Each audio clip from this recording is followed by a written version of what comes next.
Hey guys, welcome to Brick Vault. This is Mike and welcome to the top 10 Mocs video where we show our favorite creations in LEGO from the passing week in somewhat of a top 10 fashion, but honestly, for you, number 10 might be better than number 1, so there is no particular order. For those of you who have been with our channel for a while, you know that at the end of these episodes we used to show fan Mocs in somewhat of a slideshow, but with the Jack's idea we actually switched the format, so the fan Mocs is actually now a separate video. These will be coming out every Monday for a few weeks, maybe we're gonna try out the new format, so expect a video about the creations you guys sent in this Monday, which is tomorrow as I'm publishing this video. And before we get into those awesome creations for this week, I want you guys to check out our web store at www.brickvault.toys. We have a superb collection of Battlestar Galactica Mocs, and the latest one that had the newest video is the Colonial Viper from David Duperon, a UCS amazing build. Jack did an awesome video about that one, so I'm gonna leave it in the links below.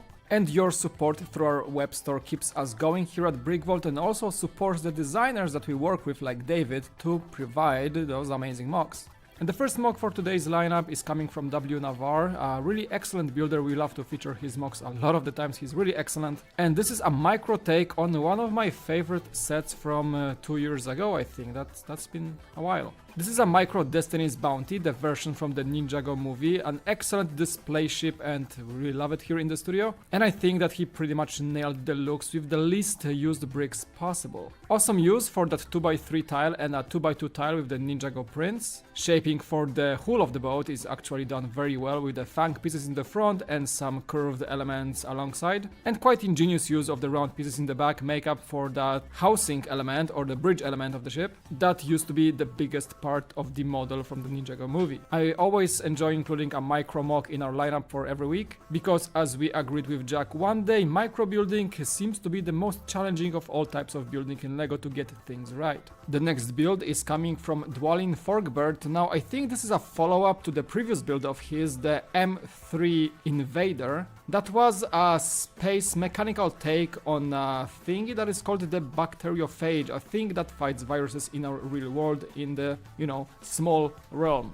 The new one is the M11 Phage Heavy Transport, and I think that might be a take on the virus of flu or some sort of that thing. I am not a biologist or a virologist, but I can definitely appreciate the great mechanical take on this, not so loved creature on our planet. Anyhow, as you look at the Gribbling, it's pretty awesome with a lot of light bluish gray, like it usually goes with the Gribbling for such ships. And the contrast goes in green color for this one. The use of those container elements for the enclosure for the beautifully crafted DNA module is something that I enjoy about this Moc the most. Absolutely superb build, and I think that is somewhat of a next entry in the series of space mechanical virus builds, which I thoroughly enjoy, so I hope he's gonna make more, portraying different microbes from our planet. Next up, we have Jussi Koskinen and his build of the Soyuz starship. To be specific, this is the Soyuz Fregat rocket, a Russian build, that if I remember correctly was designed and built to compete with the NASA Saturn V.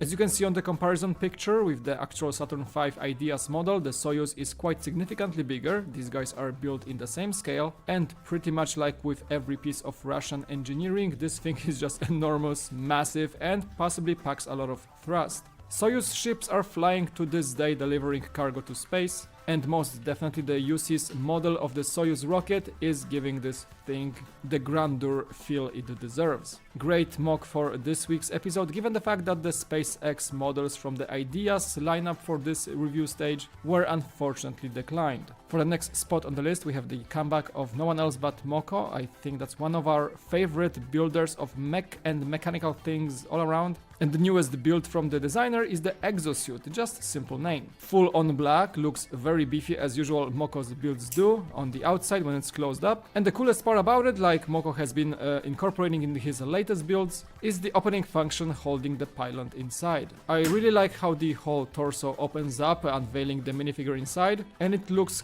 quite accurate to what we usually see in sci-fi movies featuring exosuits mechs controlled by a pilot. I probably keep saying this a million times, but definitely check out Moc's Flickr page if you're into robots and such, because that might be the best resource of mech-inspired LEGO builds right now available. This next one is quite a simple build I was really fond of this week, coming from Thomas Gion, or Gion, I'm not sure how to pronounce his name. This build consists of a 1970s Chevrolet C10 pickup truck and a towed tiny house. It does look simple, you can admit that, but I do enjoy the simple takes on cars like that, and the lines are pretty awesome on this one with the lack of studs entirely. But most things actually go into that tiny house, which opens up and provides you with some very nifty interior. I am surprised how much he was able to fit in there. There's this staircase, even a dining area or some breakfast table. There's even a sleeping quarter near the rooftop, and pretty much everything you need to live on the road.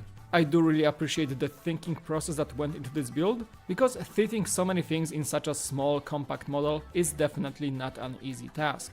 Switching up scales a bit, actually entirely, this one is coming from Ennio Mailon, and what we have here is the UCS Race Speeder from The Force Awakens. I think I've seen a fair share of the race speeders. This was one of the most recognizable vehicles from the first movie of the Resurrection of Star Wars, and my assumption is that this one should scale quite well with the actual Rey, brick-built Star Wars Big Fig.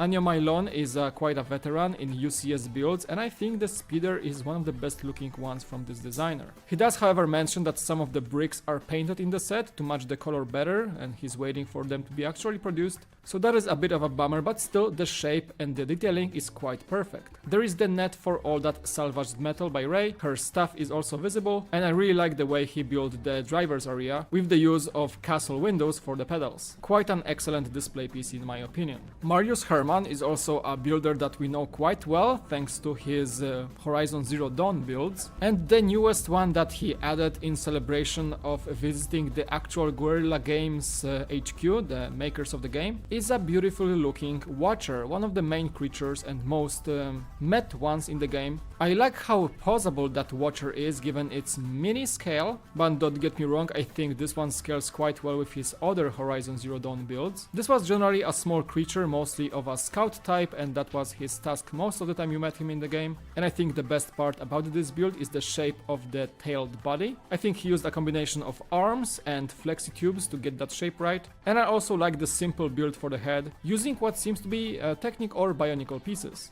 I honestly couldn't think of better pieces to be used here to get that desired look. Make sure to check out his Flickr page for his other Horizon Zero Dawn builds if you like the game. I think these are absolutely excellent. Tim Goddard is also back with a new build, also a designer that happens to appear in our mock videos quite often. And from him today I have another excellent micro build, this time more sci-fi. This is titled the Perihelion Point. What seems to be a type of a space station. It all gives me that Homeworldy feel. If you do not know what Homeworld is, that was a very well acclaimed RTS game that I played a lot. It was all about space exploration, space battles with beautiful graphics, and the ships from that game kind of resembled what we see here on the screen. I like some details here, the shaping overall is very cool. There is some sort of an Octan tanker in one of the hangar bays. I do like the build for that cargo ship or the frigate that is docked in the lower level. And this shot with the Photoshop effects looks actually pretty cool with that space station in the foreground. And the last build I wanna mention today is coming from no one else but the JK Brickworks Jason Aleman, mostly known as the designer of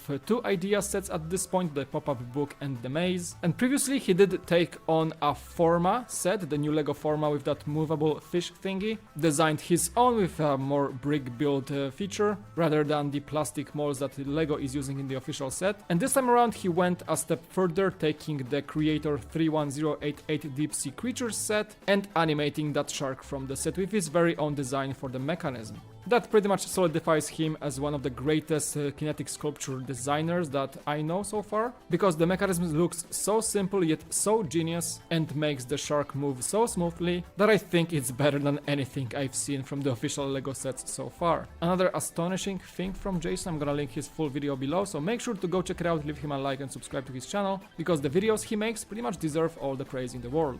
And that's gonna be it for this week's episode. Pretty much like every week I had more mocks to go go through that I really wanted to talk about. So I'm gonna link everything that I found cool this week. Right below there were some February builds because it's February, so people are building different types of rovers. Plus there was a ton of designers that put out some amazing stuff, and make sure to check out all the links in the extras below as well. As I mentioned before, there are no fan mocks at the end for these episodes right now, so there's gonna be a separate episode tomorrow on Monday, and every Monday pretty much, and Jack will be browsing through your mocks and talking about them and showing you some love because you guys sent some amazing stuff. Submissions for fan mocks are still open. There is all the info below in the description. And again, thank you so much for watching. It was Mike, and I'll see you next time on Brick Vault.